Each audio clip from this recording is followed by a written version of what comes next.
Hi, welcome back to the channel and video number 101. This will be part one in a series of 2 videos on liquid cooling aircraft engines.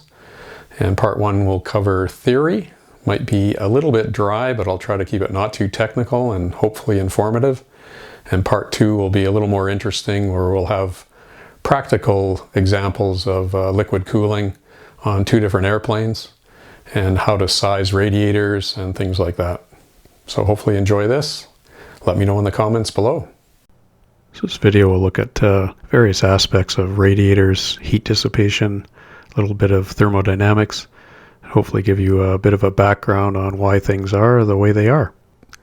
So here we've got a chart that I compiled back in 2012 on various radiators I tested.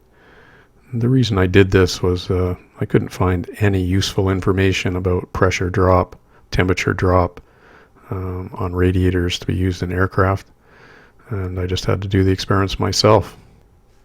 So I looked at 7 different heat exchangers, and those are listed up here. I measured the mechanical attributes of these. This is core thickness here in inches. This is the radiator tube spacing, so this is how far apart the coolant tubes are from one another. This is how many fins per inch of width there is. This is the tube size here, so this one here is 80 thou wide by 1 inch long. This is how many rows of tubes there are, so these have 1 tube stacked beyond another.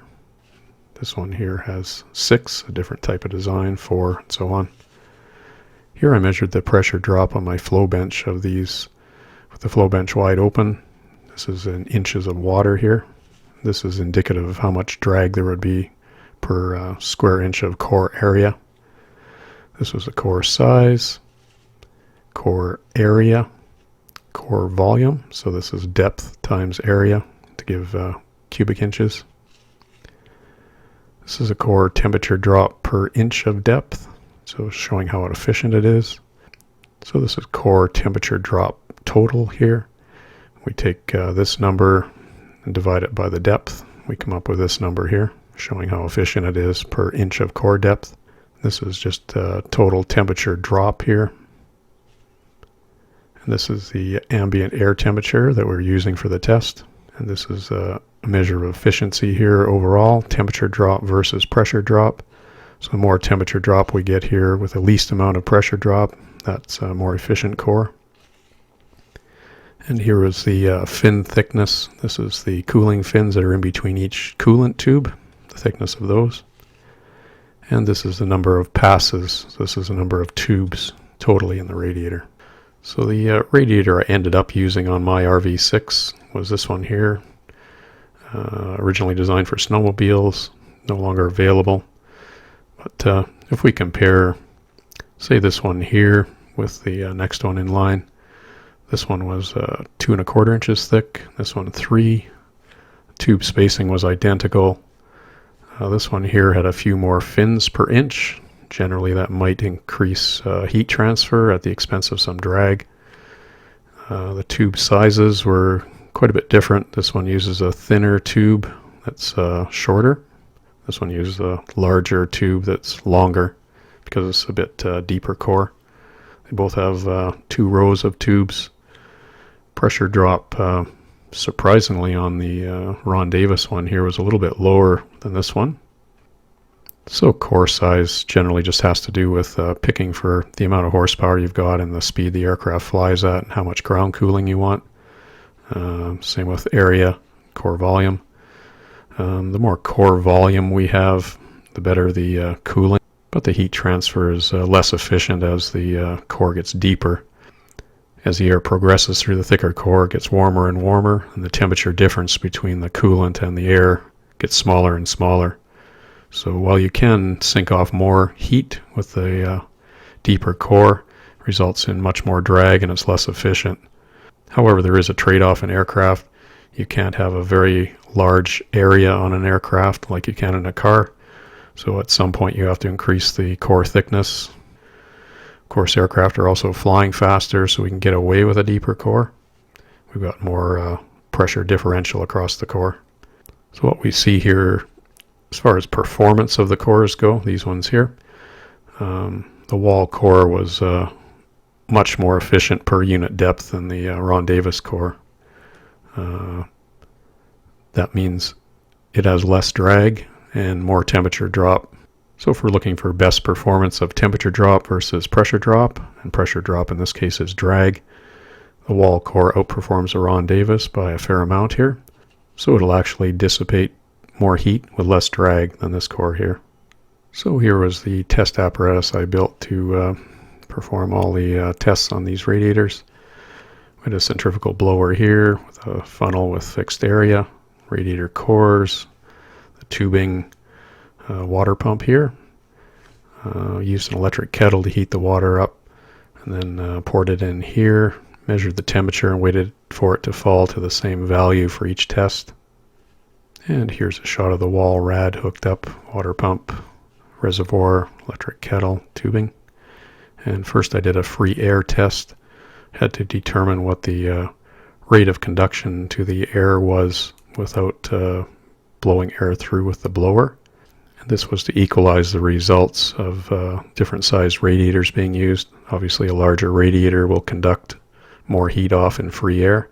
So we had to come up with that figure first to be able to subtract that from the results of the blower tests. And here's a photo of 5 of the radiators I tested. This is the Ron Davis one here, the 3-inch thick. This is the wall that I eventually used on my RV6A. This is the Ford van heater core. This is the Max radiator. And this is the Eggenfellner one used on some of the early aircraft. So here's one of the GM AC Evaporator Cores that I tested. And these were commonly used in the early days by a lot of home-built guys. They were cheap out of the junkyard and readily available. I used them in the early days on my RV as well. However, if you look at the design here, the tubes are concave shaped, so that offers quite a bit more pressure drop or drag through them. And at the same time, the tubes are quite thin because they were designed to conduct gas, so they also have higher water pressure drop across them this way. So they do work. They're just not as efficient as some of the other cores I investigated. So here you can see the Ron Davis core compared to the wall core below. And you can see the closer fin spacing here. There's more fins per inch than there is on the wall. And the tubes are also a little thicker and a little longer, which you can't see too well in this photo. So this photo illustrates the basic construction of modern automotive radiators. They use a very thin fin here, which is aluminum braze to the tube. If you look really carefully, I don't know if you can see the detail, it's very hard to show here, but each fin is pierced or louvered, and they're bent in and out. That increases the surface area of the fin and allows it to dissipate more heat, and that's pretty important. So the basics of dissipating heat from a radiator: you want a pretty thin tube, so there's a very thin sheet of coolant, so the heat is very close to the fin. You want very good conduction at the junction of the tube and the fin, and you don't want the fin any longer than it needs to be here. This fin is dissipating heat from the bottom of this tube and the top of this tube. At some point the heat dissipation is not improved by having a longer tube here to any substantial effect. You do want to break the coolant flow into as many thin sheets as possible, like they have here. And this photo just tries to illustrate what the air path looks like through the radiator. You can see that the air can pass pretty easily through it, and it offers substantially less drag than, say, the fins on an air-cooled engine. And the flow path is straight through the matrix. It doesn't do 180-degree turns as it goes through. It doesn't change volume and have a lot of turbulence at the exit. So this slide just illustrates why we use tubes shaped like this, which are basically rectangular with rounded noses and trailing edges, versus a round tube, which might be easier to make. The drag coefficient of the round tube is about 1.0, and the drag coefficient of the rectangular round nose tube is about 0.4, so the drag is far less. Also, there's a lot more frontal area with this tube, which would leave less room for finning down here to dissipate the heat. And finally, the rectangular tube puts the coolant heat much closer to the fin, So there's less distance from here to here, which is where the fins would be. And on the round tube, the core of the coolant flow would be much further away from the fins down here, so you get far less heat dissipation. So overall, the round tube is completely inferior in drag and heat dissipation characteristics. So pretty well all radiators use an oval-shaped tube or something rectangular with rounded corners on both ends. What I'm illustrating here is the heat transfer between the coolant and the air. So here we've got a radiator tube and another one here. We have the finning between these two tubes. The coolant running through the tubes is 200 degrees Fahrenheit. The air entering the front of the radiator fin matrix is 70, and the air passing out the rear of the radiator reaches 180 degrees. So we dissipated heat from the coolant, raised the air temperature and the entry from 70 degrees Fahrenheit to 180, so it's gained 110 degrees Fahrenheit passing through the radiator. And down below here we have the fin temperature, and you'll see as the air progresses through the fin matrix here, the fins get hotter and hotter until they reach basically 180 degrees at the end here. You'll see a very steep rise at the front of the radiator in fin temperature because there's a large differential between the air and the coolant here. As the fin continues to heat up, the differential or delta T between the coolant here and the fin becomes less and less. So the temperature rise or slope of temperature rise as it progresses through the core is shallower and shallower. So you'd see if we had this core twice as long here, the air might reach 190 degrees eventually, but it would involve a lot more drag, and that's just not worth it. So one of the other important criteria or parameters in heat exchanger design is thermal conductivity. That's denoted as the K value. So different materials transfer heat at different rates, and the higher the value, the more efficient the material is at transferring heat. So the rate of heat transfer is higher, in other words.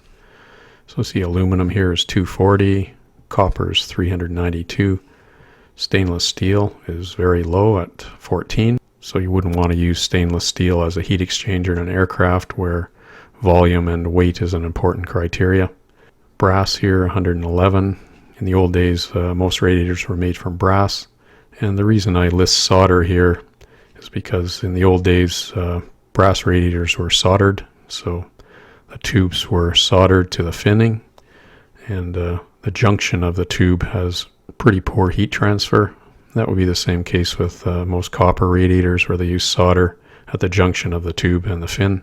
So while copper has a much better K value than aluminum, when you solder them together, the K value is pretty similar. Copper is more expensive than aluminum, definitely a lot heavier.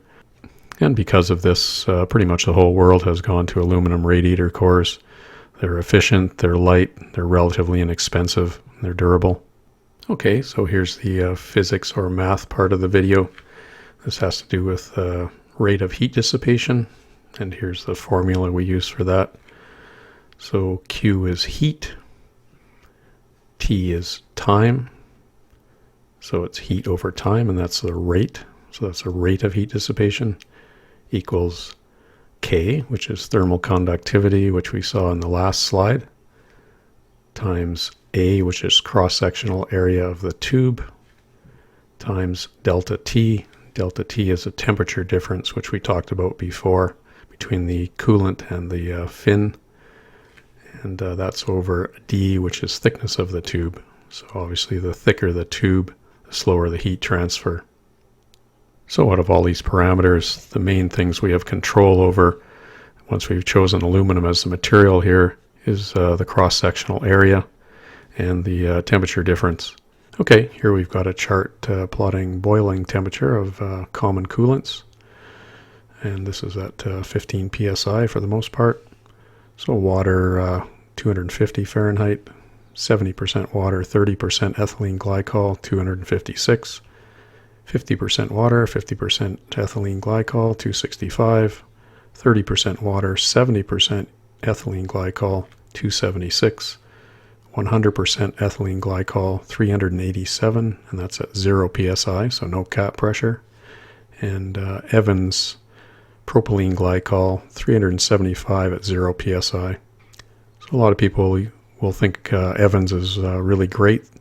However, 375 degrees doesn't do you much good in most engines. The hoses won't handle it. The engine temperatures would come up in the chamber so much you'd probably get detonation. You'd never want to run coolant temperatures at 375 Fahrenheit, so that's a moot point. In fact, water pressurized at 15 psi is probably just fine in most applications. You never really want the coolant temperature over 230 or so. And most times we would probably mix a little bit of ethylene glycol with the water, at least for corrosion resistance. So you can see that the boiling point does go up as you get more ethylene glycol. However, it affects other characteristics, as we'll see later on here. Here are some more characteristics of common coolants. And the first one is specific heat. And specific heat, in simple terms, is just the ability of a material to absorb heat. So how much energy it takes to raise the temperature of a certain quantity of it. And viscosity is resistance to flow, so how thick the fluid is. And that affects how easily it is to pump through the piping and radiator. Higher flow rates are better, so thicker fluids take more power, more energy to pump the same amount through the same plumbing. So specific heat, the higher value is better. So we can see water is the best out of all these coolants here.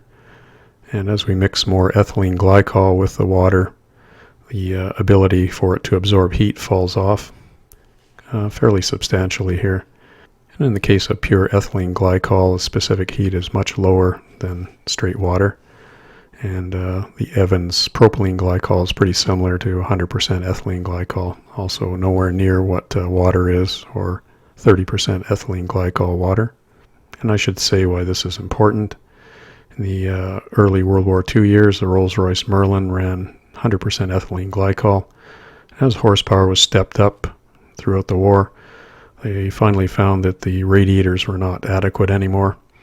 And in order to not have to increase the radiator size and increase the drag and re-engineer things, they went from 100% ethylene glycol to 30% ethylene glycol, 70% water.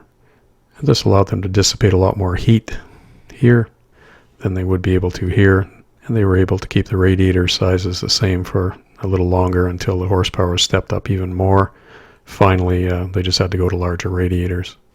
Then if we look at viscosity, the viscosity of water is much lower than all these other coolants and mixes. The straight ethylene glycol or straight propylene glycol is, in the case of the Evans here, it's almost 10 times thicker. So the resistance to flow and the amount of power it would take to pump it through the same radiator is massively changed. You just can't pump this using the same water pump and same horsepower at anywhere near the rates you can with straight water or say 30% EGW. So the final important piece of coolants is thermal conductivity. And just as this sounds, this is the ability of certain coolants to conduct heat away. So the higher number is better here. We see water is the highest of all these coolants here. As you mix more ethylene glycol with the water, the ability to conduct heat away falls off fairly substantially. And in the case of 100% ethylene glycol, it's only about a quarter as efficient at conducting heat away as the straight water. And the Evans 100% propylene glycol essentially is much worse than the water as well. In fact, it's only about half as good as the common mix of 30% ethylene glycol, 70% water. So in the case of Evans, you'd have to use a larger water pump probably and also fit larger radiators. It just doesn't conduct anywhere near as much heat away as other common coolants here. So along with the bench testing I did to quantify the radiator performance and select the radiator core, when I got everything built here, I wanted to do flight testing to validate all this. So I instrumented the aircraft here with pitot and static tubes and temperature sensors, inlet and outlet, so I could calculate the speed of the exit and look at the efficiency of the radiator setup. So this is the equipment I had in the aircraft. We could measure the inlet pressure, so prior to the radiator, and then after the radiator here. We had inlet temperature here, outlet temperature here, and we could also look at the airspeed And with the airspeed and making corrections for the temperature, we can calculate the true airspeed exiting the radiator to determine if we get thrust or drag. Okay, if you're still awake, that's the end of part 1. Part 2 will follow shortly, and that will describe how we design cooling systems on my RV6 and Russell Sherwood's Glass Air. Bye for now, and thanks very much for watching.